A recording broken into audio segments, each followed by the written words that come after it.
Make a date with Reverend Dr. Ebenezer Markwei at 6 a.m. from Monday to Saturday on Graphic Online via Facebook and YouTube as he expounds on matters of faith. Graphic Online, truth and accuracy every day.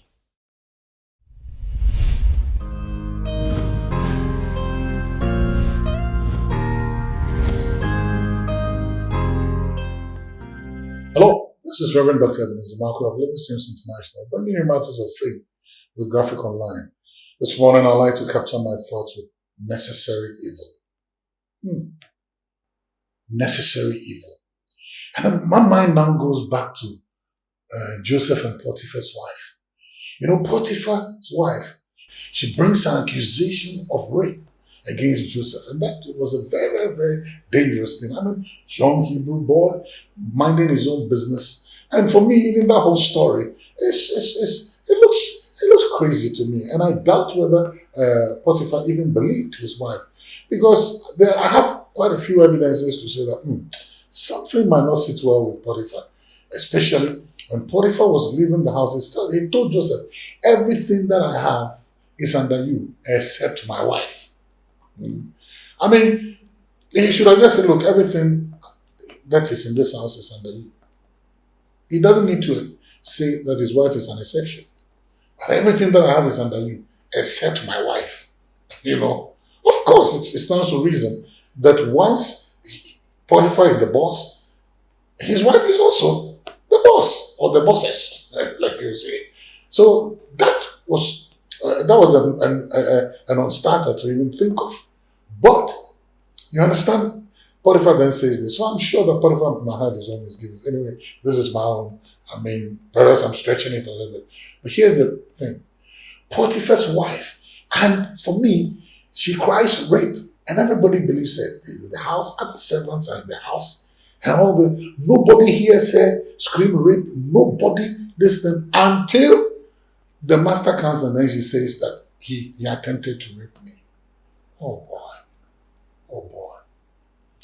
And that nearly made Joseph lose his life. In fact, he was thrown into the prison. And as a result of that, he was thrown into a very, very pitiable confinement. A very, very sad state. And you could see Joseph telling everybody, look, I've not done anything. I don't deserve to be here. In the first place, I don't need to be in Egypt. I need to be in Hebron with my father. But I'm at the wrong place. And look at what calamity. One calamity after the other. Oh, but wait a minute. That was evil. That's what you call it. Potiphar's wife's accusation was evil, sinful, devilish. But hey, are you aware it was that accusation that landed Joseph in the prison with the butler and the baker?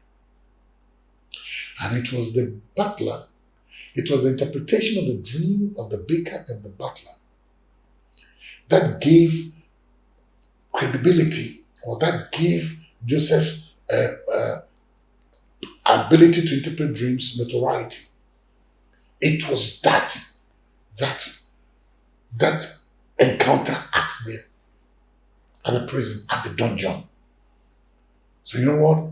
It was Potiphar's wife's accusation that placed Joseph beside the butler. And then one day the Pharaoh dreamt. One day Pharaoh dreamt. And the butler said, I remember that Hebrew boy. I remember that Hebrew boy. So you know what? Potiphar's wife's accusation landed Joseph in prison. And it was at the prison that he met the butler. You know, all things work together for good. That's what the Bible says. All things work together for the good. So she thought she was putting him away.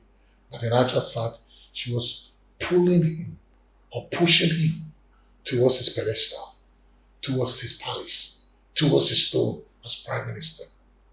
So Potiphar's wife, you call what she did evil? Maybe.